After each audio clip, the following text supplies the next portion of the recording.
You're back? Really? For more of The Giver? You want to go deeper into the story? It was all so sweet and nice and innocent in the first several chapters, right? And now we're on the doorstep of hearing Jonas truly experiencing pain for the first time as a human. And he will be one of the few humans in this future dystopian society to ever experience pain, because we've learned so far in the story, it's not a spoiler, right? You already heard it, that people have been denied access to pain and those emotions. It's in the favor of sameness. We've heard about this sameness transition that humanity made at a certain point to just remove any negative feelings, even negative or adverse landscape. You know, hills have been removed and stuff like that.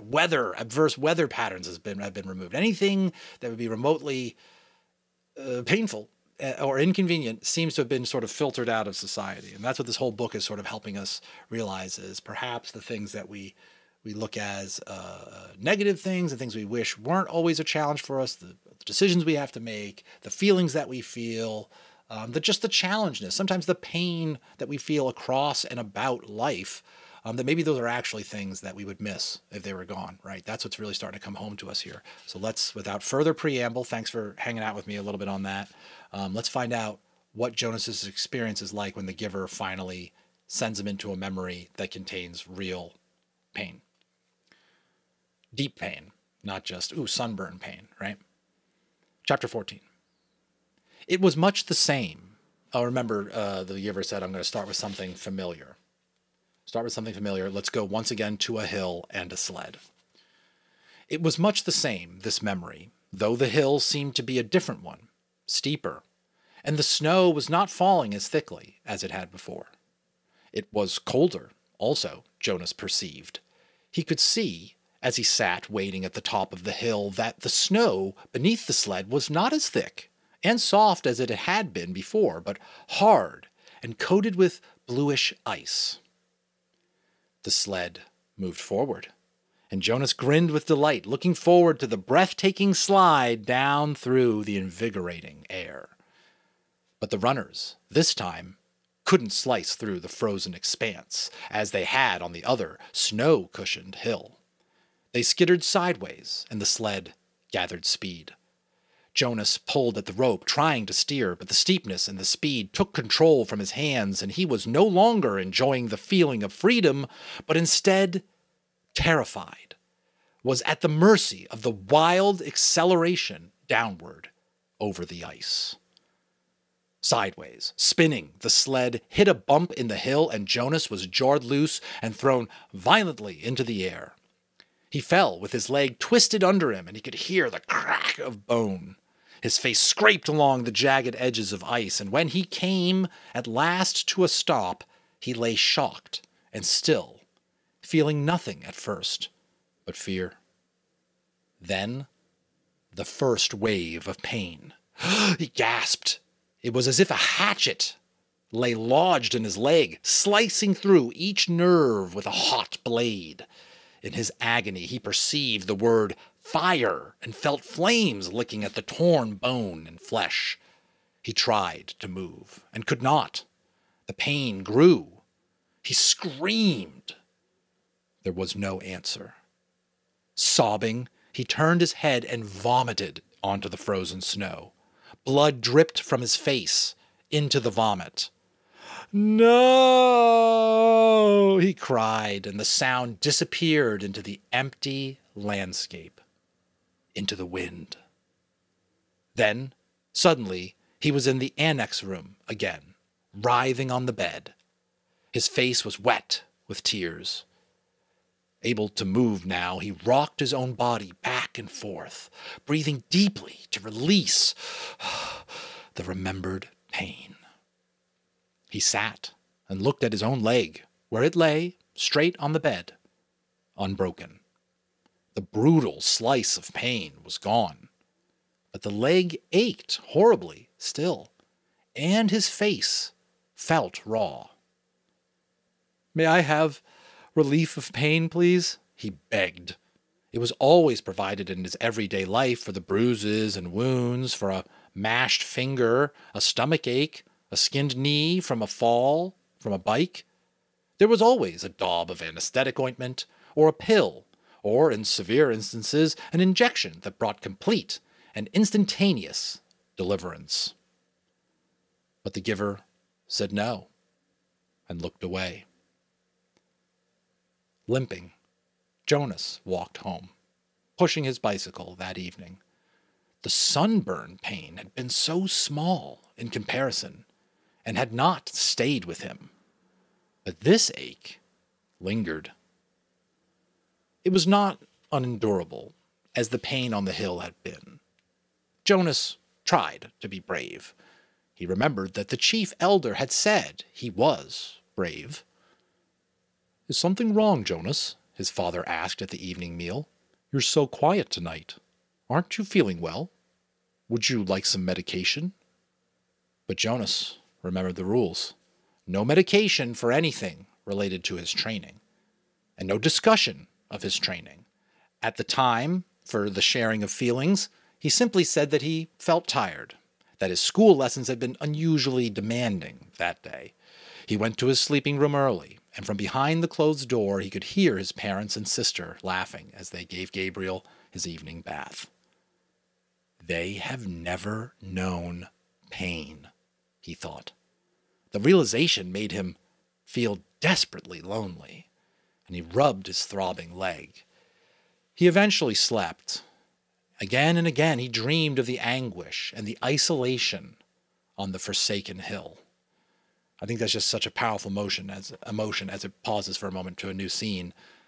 Yeah, that loneliness, right? Have you ever been privy to some sort of knowledge, maybe knowledge you feel guilty almost to possess because other people that you know and love and trust don't possess it and you can't share it with them? That is a very lonely feeling. Whether you've chosen to hold it back or somebody has kind of obligated you to hold it back, it is very much a lonely feeling. Or having secrets or telling lies, those carry weight, don't they? And then also, I certainly can relate to that feeling of being hurt, being really hurt, needing help, and not having help immediately be nearby. That is certainly a lonely feeling, right? Can you think of a time that that's happened to you? I know your teacher would want you to, so think about it. Take some notes, right? The daily training continued, and now it always included pain. The agony of the fractured leg began to seem no more than a mild discomfort as the giver led Jonas firmly, little by little, into the deep and terrible suffering of the past. Each time, in his kindness, the giver ended the afternoon with a color-filled memory of pleasure. A brisk sail on a blue-green lake, a meadow dotted with yellow wildflowers, an orange sunset behind mountains. It was not enough to assuage the pain that Jonas was beginning now to know. "Why?" Jonas asked him after he had received a torturous memory in which he had been neglected and unfed. The hunger had caused excruciating spasms in his empty, distended stomach. He lay on the bed, aching. "Why do you and I have to hold these memories?" "It gives us wisdom," the giver replied. Without wisdom, I could not fulfill my function of advising the committee of elders when they call upon me." "But what wisdom do you get from hunger?" Jonas groaned. His stomach still hurt, though the memory had ended. "Some years ago," the giver told him, "before your birth, a lot of citizens petitioned the committee of elders. They wanted to increase the rate of births. They wanted each birth mother to be assigned 4 births instead of 3, so that the population would increase and there would be more laborers available." Jonas nodded, listening. "That makes sense." "The idea was that certain family units could accommodate an additional child." Jonas nodded again. "Mine could," he pointed out. "We have Gabriel this year, and it's fun having a 3rd child." "The committee of elders sought my advice," the giver said. "It made sense to them, too, but it was a new idea, and they came to me for wisdom."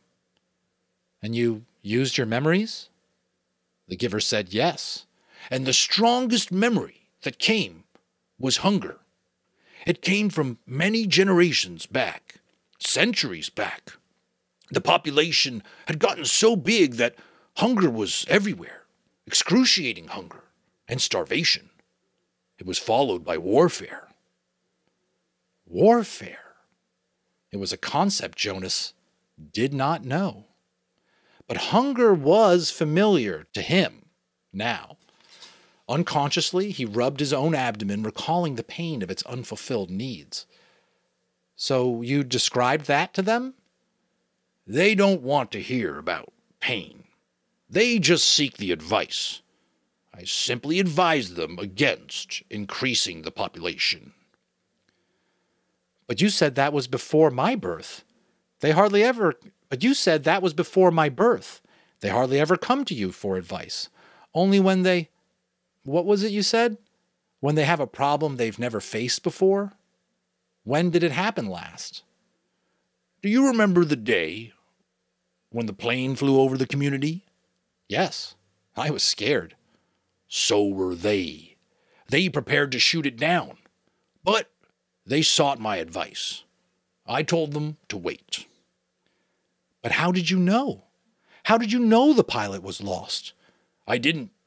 I used my wisdom from the memories.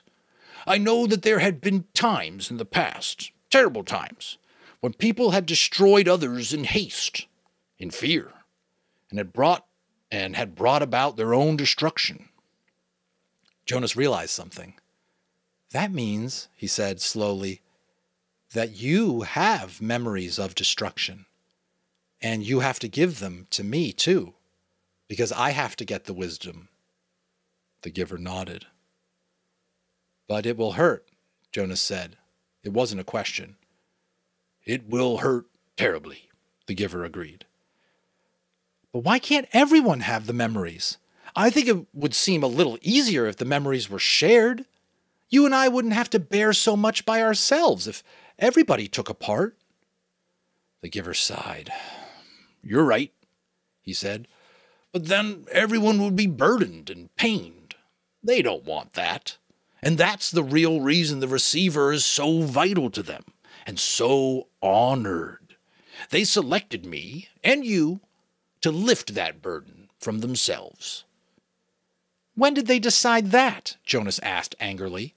It wasn't fair. Let's change it. How do you suggest we do that? I've never been able to think of a way, and I'm supposed to be the one with all the wisdom. But there are two of us now, Jonas said eagerly. Together we can think of something. The giver watched him with a wry smile. Why can't we just apply for a change of rules? Jonas suggested. The giver laughed. Then Jonas, too, chuckled reluctantly. The decision was made long before my time, or yours, the giver said, and before the previous receiver, and he waited. Back and back and back, Jonas repeated the familiar phrase. Sometimes it had seemed humorous to him. Sometimes it had seemed meaningful and important. Now it was ominous. It meant he knew that nothing could be changed. Next scene. The new child, Gabriel, was growing and successfully passed the test of maturity that the nurturers gave each month. He could sit alone now, could reach for and grasp small play objects, and he had 6 teeth. During the daytime hours, Father reported, he was cheerful and seemed of normal intelligence. But he remained fretful at night, whimpering often, needing frequent attention. After all this time I've put in with him, Father said one evening after Gabriel had been bathed and was lying, for the moment, hugging his hippo placidly in the small crib that he had replaced the basket. His hippo placidly in the small crib that had replaced the basket. I hope they're not going to decide to release him. Maybe it would be for the best, Mother suggested. I know you don't mind getting up with him at night, but the lack of sleep is awfully hard for me. If they release Gabriel, can we get another new child as a visitor? Asked Lily. She was kneeling beside the crib, making funny faces at the little one, who was smiling back at her. Jonas's mother rolled her eyes in dismay. No, Father said, smiling. He ruffled Lily's hair. It's very rare, anyway, that a new child's status is as uncertain as Gabriel's. It probably won't happen again for a long time. Anyway, he sighed, they won't make a decision for a while. Right now, we're all preparing for a release we'll probably have to make very soon. There's a birth mother who's expecting twin males next month. Oh, dear, Mother said, shaking her head. If they're identical, I hope you're not the one assigned. I am. I'm next on the list. I have to select the one to be nurtured and the one to be released. It's usually not hard, though. Usually it's just a matter of birth weight. We release the smaller of the two. Jonas, listening, thought suddenly about the bridge and how, standing there, he had wondered what lay elsewhere, elsewhere being capitalized. Was there someone there waiting who had received the tiny released twin? Would it grow up elsewhere, not knowing ever that in this community lived a being who looked exactly the same? For a moment, he felt a tiny fluttering hope that he knew was quite foolish. He hoped that it would be Larissa waiting. Larissa, the old woman he had bathed. He remembered her sparkling eyes, her soft voice, her low chuckle. Fiona had told him recently that Larissa had been released at a wonderful ceremony. But he knew that the old were not given children to raise. Larissa's life elsewhere would be quiet and serene, as befit the old. She would not welcome the responsibility of nurturing a new child who needed feeding and care and would likely cry at night. Mother, Father, he said, the idea coming to him unexpectedly. Why don't we put Gabriel's crib in my room tonight? I know how to feed him and comfort him, and would let you and Father get some sleep. Father looked doubtful. You sleep so soundly, Jonas. What if his restlessness didn't wake you? It was Lily who answered that. If no one goes to tend Gabriel, she pointed out, he gets very loud. He'd wake all of us if Jonas slept through it. Father laughed. You're right, Lily Billy. All right, Jonas, let's try it. Just for tonight. I'll take the night off and we'll let Mother get some sleep too. Gabriel slept soundly for the earliest part of the night. Jonas, in his bed, lay awake for a while. From time to time, he raised himself on one elbow, looking over at the crib. The new child was on his stomach, his arms relaxed beside his head, his eyes closed and his breathing regular and undisturbed. Finally, Jonas slept too. Then, as the middle of the night approached, the noise of Gabe's restlessness woke Jonas. The new child was turning over his cover, flailing his arms and beginning to whimper. Very familiar with that scene. Jonas rose and went to him. Gently he patted Gabriel's back. Sometimes this was all it took to lull him back to sleep. But the new child still squirmed fretfully under his hand. Still patting rhythmically, Jonas began to remember the wonderful sail that the giver had given him not long before. A bright, breezy day on a clear turquoise lake, and above him the white sail of the boat billowing as he moved along in the brisk wind. He was not aware of giving the memory, but suddenly he realized that it was becoming dimmer, that it was sliding through his hand into the being of the new child. Gabriel became quiet. Startled, Jonas pulled back what was left of the memory with a burst of will. He removed his hand from the little back and stood quietly beside the crib. To himself, he called the memory of the sail forward again. It was still there, but the sky was less blue, the gentle motion of the boat slower, the water of the lake more murky and clouded. He kept it for a while, soothing his own nervousness at what had occurred, then let it go, and returned to his bed. Once more, toward dawn, the new child woke and cried out. Again Jonas went to him. This time he quite deliberately placed his hand firmly on Gabriel's back and released the rest of the calming day on the lake. Again, Gabriel slept. But now Jonas lay awake, thinking. He no longer had any more than a wisp of the memory, and he felt a small lack where it had been. He could ask the giver for another sail, he knew. A sail perhaps on ocean next time? For Jonas had a memory of ocean now and knew what it was. He knew there were sailboats there too, and memories yet to be acquired. He wondered, though, if he should confess to the giver that he had given a memory away. He was not yet qualified to be a giver himself, nor had Gabriel been selected to be a receiver. That he had this power frightened him. He decided not to tell. That's the end of that chapter. Why don't we continue on, and we'll move on to chapter 15, see what happens next.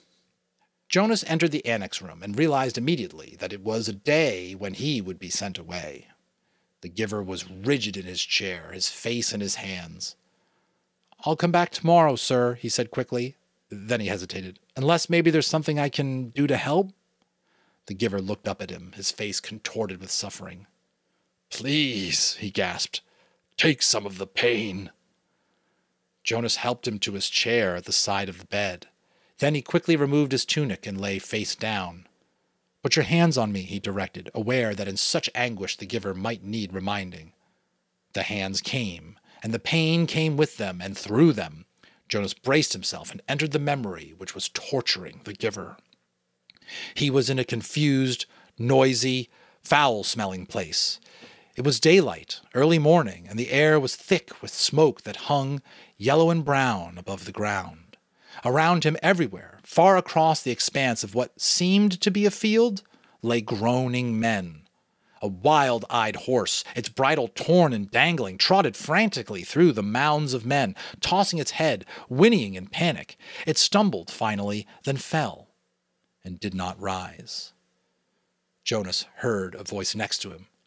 "Water," the voice said in a parched, croaking whisper. He turned his head toward the voice and looked into the half-closed eyes of a boy who seemed not much older than himself. Dirt streaked the boy's face and his matted blonde hair. He lay sprawled, his gray uniform glistening with wet, fresh blood. The colors of the carnage were grotesquely bright. The crimson wetness on the rough and dusty fabric, the ripped shreds of grass startlingly green in the boy's yellow hair. The boy stared at him. "Water," he begged again. When he spoke, a new spurt of blood drenched the coarse cloth across his chest and sleeve. One of Jonas's arms was immobilized with pain, and he could see through his own torn sleeve something that looked like ragged flesh and splintery bone. He tried his remaining arm and felt it move. Slowly he reached to his side, felt the metal container there, and removed its cap, stopping the small motion of his hand now and then to wait for the surging pain to ease.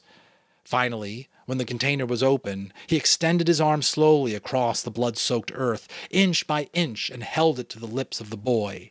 The water trickled into the imploring mouth and down the grimy chin. The boy sighed. His head fell back, his lower jaw dropping as if he had been surprised by something. A dull blankness slid slowly across his eyes. He was silent. But the noise continued all around. The cries of the wounded men, the cries begging for water and for mother and for death. Horses lying on the ground shrieked, raised their heads, and stabbed randomly towards the sky with their hooves. From the distance, Jonas could hear the thud of cannons.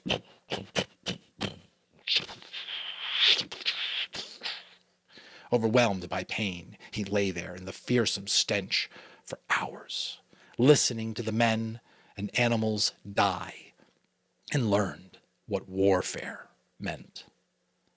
Finally, when he knew he could bear it no longer and would welcome death himself, he opened his eyes and was once again on the bed. The giver looked away, as if he could not bear to see what he had done to Jonas. "Forgive me," he said. That's the end of chapter 15. Powerful 2 chapters there, right? We hear Jonas experiencing some real acute pain, going through a bunch more training they kind of allude to, and then feeling another hugely painful experience right at the end that raises the bar even higher. Oh man, there's just so many things kind of revealed to us there. And Jonas is starting to ask the same questions maybe that you are asking, right? What did you think about the topic when they brought up population control? That's a topic overpopulation, let's put it that way, maybe not population control, but overpopulation, the human population, that's a topic that's very relevant in newsrooms, classrooms, dinner tables all around the country, so we have an opinion about what it's like to have there be maybe too many people in a certain place, in a country, on Earth. We have an opinion about that. And things would have to be done about that if you want to address it. Things that maybe would restrict the rights and freedoms of certain people. We've seen examples of countries do this already, like China with the one-child policy. I don't know if this is too advanced for many of you, but something definitely worth discussing is, that's always the challenge of this book, is there's things the society did that you're like, oh, that's science fiction. Like, we'd never do that, except we're talking about these same issues right now. The genesis of some of these issues or decisions that this community made in the future are kind of like based on topics that they were discussing when The Giver came out. We're discussing even more, maybe more frantically and desperately now, decades later after the book came out. So definitely give it a discussion, whether you're just a family or a person listening to this for yourself or your classroom or students. I don't want to burn too much of your valuable time, but I think it's just worth pausing to reflect on this, because this is likely why you read the book, is to wrestle with these issues and to think about just how sci-fi and far off is it that these people wanted to make these things go away. But what did they ultimately sacrifice in doing that? So anyways, love to hear your thoughts. I hope this gives you some things to think about yourself internally. Keep in touch, and I'll see you on the next one.